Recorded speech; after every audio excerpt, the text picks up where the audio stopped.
הארץ שלנו. כל הארץ! כולל עזה!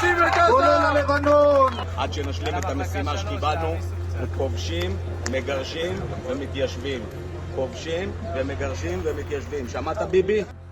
Here is Israeli Prime Minister Benjamin Netanyahu presenting a map to the UN that shows a future Middle East without Palestine. And it makes you wonder, was that simply a mistake? Or is the notion of a greater Israel on the Zionist state's political agenda? As long as Israel has the option of greater Israel, it's not going to accept either a one-state or a two-state settlement.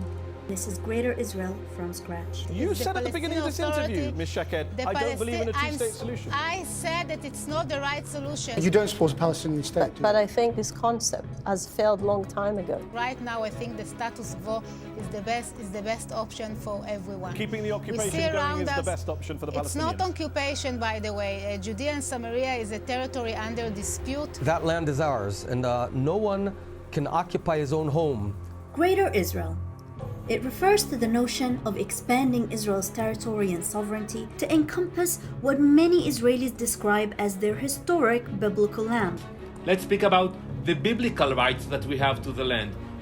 You know, Hang on. We're talking international law. Why are you introducing the Bible? For many, this includes the occupied Palestinian territories and the occupied Golan Heights.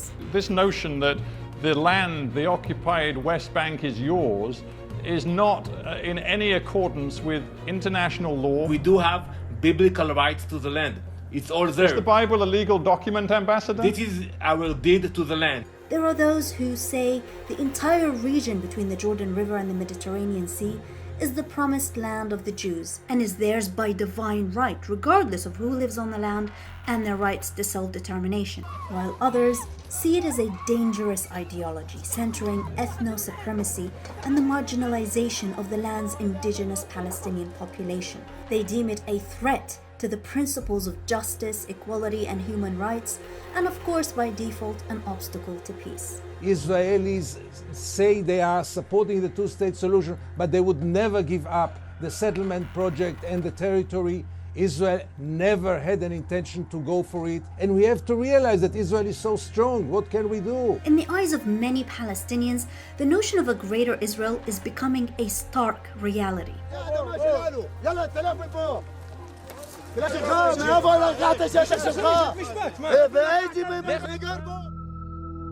One of the primary factors paving the way for Greater Israel is the expansion of Israeli settlements in the occupied West Bank. Palestinians say they can't have a state with Israeli settlers all over it, which the settlers say is precisely the idea. Settlements prevent the establishment of a Palestinian state in the land of Israel. This is their goal and this is their reality. Settlements are illegal under international law as per UN Security Council resolutions, the most recent of which was UN Security Council Resolution 2334 adopted in 2016, which clearly states that Israel's settlement activity constitutes a flagrant violation of international law and has no legal validity. We've had endless Security Council resolutions against Israel, but Israel continues to be the strongest and growing force in the Middle East. Israeli officials have not only completely dismissed all UN resolutions pertaining to the end of illegal settlement activity and the withdrawal from occupied territories, but have actively sought to encourage the construction and legitimization of more and more Jewish-only settlements on Palestinian land. Peace will be achieved by strength, not by carving out our tiny country and handing it over to our enemies. You're not carving out your own country, you're withdrawing from occupied territories, which everyone in the world, including Israel's own Supreme Court, regards as occupied territory. That's the problem. You can't carve out stuff that's not your own. I guess what you need to do is go back and change the Bible. There are at least 700,000 Israeli settlers living in illegal settlements in the occupied East Jerusalem and the West Bank, territories that are intended for a future Palestinian state as per the internationally supported two-state solution. Meanwhile, many Palestinians across the occupied Palestinian territories are being pushed out of their homes and lands. From Jerusalem's Sheikh Jarrah and the Palestinian neighborhoods in close proximity to the site of the Al-Aqsa Mosque, referred to by Israelis as the Temple Mount, To the south, Hebron Hills and areas all over the West Bank. This is where prophets walked. This is where half of the Bible was written. This is what we're talking about. And yet, when you see those maps, it's over on the Palestinian side. Yeah, well, maps are written on paper. We've also seen Palestinian families being moved out of their home, packing up their things just last week, not far away from here. They want to immigrate because they say they were forced off their land. they want to immigrate. I encourage that they will immigrate because this is not their land. This is our land. You cannot go to Jerusalem at all. Can't you get a permit to go? Like most Palestinians, I don't have a permit to go to the city I was born in, to the city I used to work in, to the city where my sister lives. Here's what he's up against. Scores of Israeli settlements dominating the lowlands like crusader fortresses. Many are little cities, and none of them existed 40 years ago. The Israeli government sees Judea and Samaria as integral part of Israel. We always thought that the Jewish people have deep connection to this piece of land. You are stealing my house. And if I don't steal it, someone else is going to steal it. And finally, the growing fears of the ethnic cleansing of the besieged Gaza Strip or large parts of it. This is thought out. It's not something that we tell them, go to the beaches, go drown yourselves, God forbid. Not at all. There is a huge expense, almost endless space in the Sinai desert, just on the other side of Gaza. The idea is, and this is not the first time it will be done, the idea is for them to leave over to the open areas where we and the international community will prepare the infrastructure, tent cities. Under the Law of Return, a foundational Zionist piece of legislation that was enacted by the first Israeli government in the 1950s, any Jew born anywhere in the world has the right to immigrate to Israel and automatically become a citizen. They also have the right to live in any of the illegal settlements in the occupied Palestinian territories.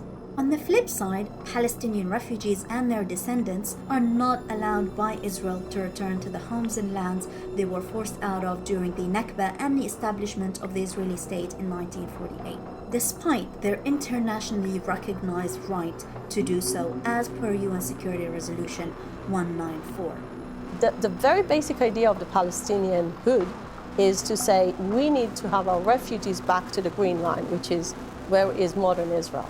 Basically, they want to make sure Israel won't exist. Aside from the absence of a serious pursuit and practical viability of a two-state solution based on an Israeli and a Palestinian state existing side by side, there is wide Israeli disapproval of the increasingly supported one-state solution approach, which advocates for one democratic state between the Jordan River and the Mediterranean Sea, with equal rights for all its citizens and the return of all Palestinian refugees. This is coupled with a status quo that maintains an Israeli military occupation over Palestinians and a system of apartheid as recognized by the world's most leading human rights organizations, including Israel's own Beit Salem. Israel has the upper hand and has been busy manipulating time in order to create facts unilaterally. It's systematically destroying the two-state solution. If it succeeds in doing it, what is to replace it? In order for Israel to exist, a Palestinian state can't exist. The two-state solution is dead as an idea, isn't it? In your mind? No, it was dead because the Palestinians killed it. Against this backdrop, much to the concern of Palestinians across the spectrum, the notion of a greater Israel emerges not only as a physical transformation of the map, but as a charged symbol encapsulating the complexities that define the Palestinian struggle for freedom. Do you think there's a Palestinian people now? I think it galvanized, their national consciousness galvanized in the 20th century. And the question is, will it hold into the future? That's something that has to be seen. Only when we have it all, there will be order in the Middle East and in the world.